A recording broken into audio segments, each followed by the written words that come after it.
Hi everyone, I'm Julie from Trampoline Web and Warehouse. I'm both a part owner and recently the marketing person.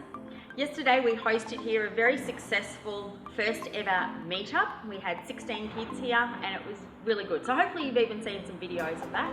And these balloons and the sign behind me are leftovers from yesterday. So basically on the high from yesterday, I've decided I need to step in front of the camera and start and kick off our YouTube channel. Recently I asked our Instagrammers for some questions and for a question and answer segment, which is what I'm doing here today. And I actually have enough questions to break it into 2 videos. So this one's all about our trampolines and the next one will be more about sponsorship and our business itself. Okay, the first question I have here is from @DailyTramps, and his question is, what is the best trampoline to buy from your company? Your advice. When it comes to buying a trampoline, every trampoline is right for somebody, but not all trampolines are right for everyone. So with that in mind, we say it's really personalised. What a great G-Tramp flipper might be using as our big 10x17 behind me isn't right for, say, a smaller, lighter person. So it does depend, round or rectangle, or what size trampoline, or even if you need a high bounce mat or not. So to answer that one is very generic, in that I think it's best to either read the articles on our website or to call us for help. The next question by the same person is, how high can you get on your trampolines with no double bounce? That again is really specific and depends on the weight of the user. Generally speaking though, you do get a better height out of a rectangle trampoline over a round trampoline, and that's because the trampoline isn't quite as wide, so your body weight doesn't have to activate springs out the side as much as on a round trampoline. A question by @Butters0. Would you invite some people from different places to come test your trampolines? Basically our trampoline display just outside is open to the public the hours that we are open. So Monday to Friday 9 till 5:30 and Saturdays 9 till 3. In the back end of the year, in October till Christmas, we're open on Sundays 10 till 3. So anytime then, you're more than welcome to come down, and we invite you G-Tramp flippers to come down, use the trampolines as part of your edits, or just to use a different trampoline to what you have at home. We really welcome you to come here. The next question is from @Rubenford. Why don't the high bounce mat and springs fit a trampoline the same size, the same amount of springs, etc. as in this example is Jumpstart?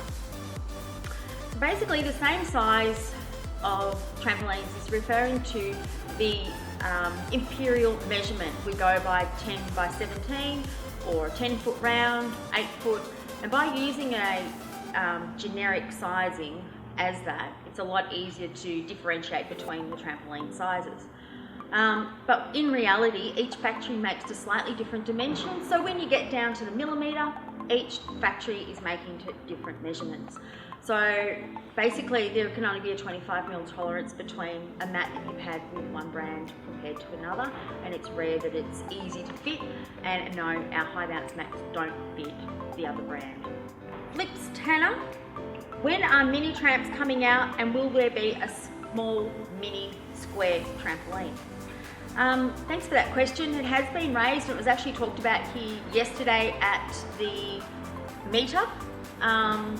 I think there will be one, but at this point we've placed our order for this year, and it would be something we may address next year, so we will be discussing it further and finding out more measurements.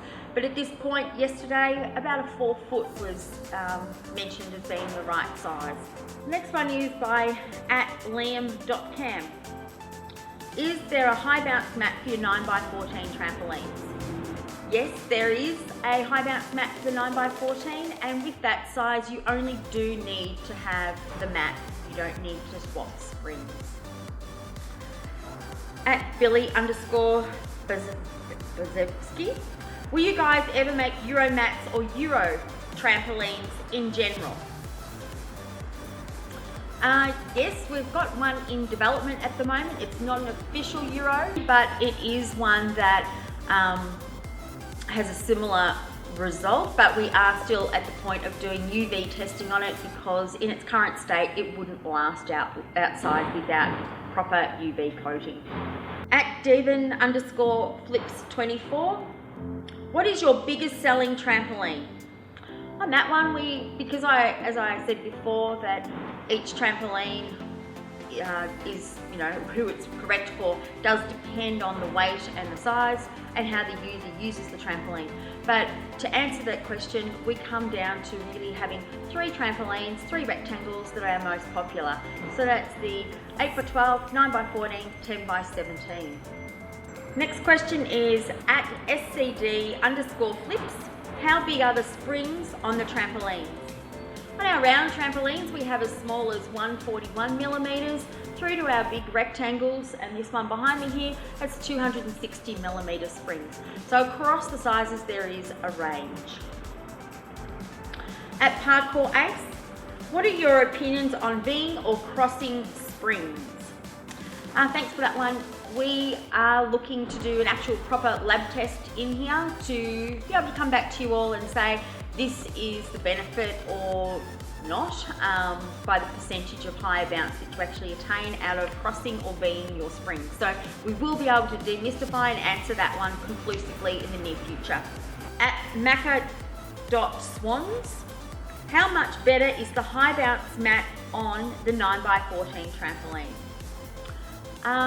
Look, when we lab tested it, on average, we worked out that it was a 20 to 25% better bounce. At Nathan.Herman, how are these trampolines so girthy? Basically, they are because we designed them that way, okay? We're doing a really good job of making them a really good, strong, robust trampoline. At its._.bales, is the high bounce mat worth it? Look, we don't always say that everybody needs to have it.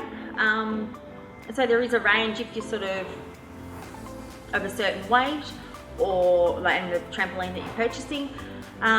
So it isn't always about the high bounce that you actually attain. It's the fact that you can remain out bouncing for longer as well because the air gets through the mat easier.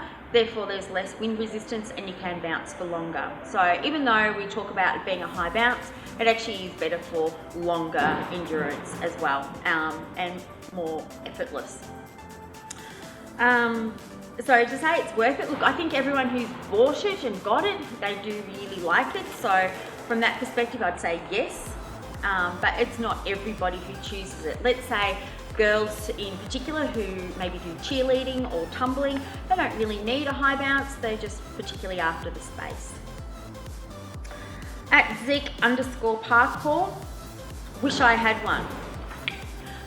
Wish you did too. I'm sure you could do some great videos with it, and maybe one day in the future, if you live in Australia, you will be able to.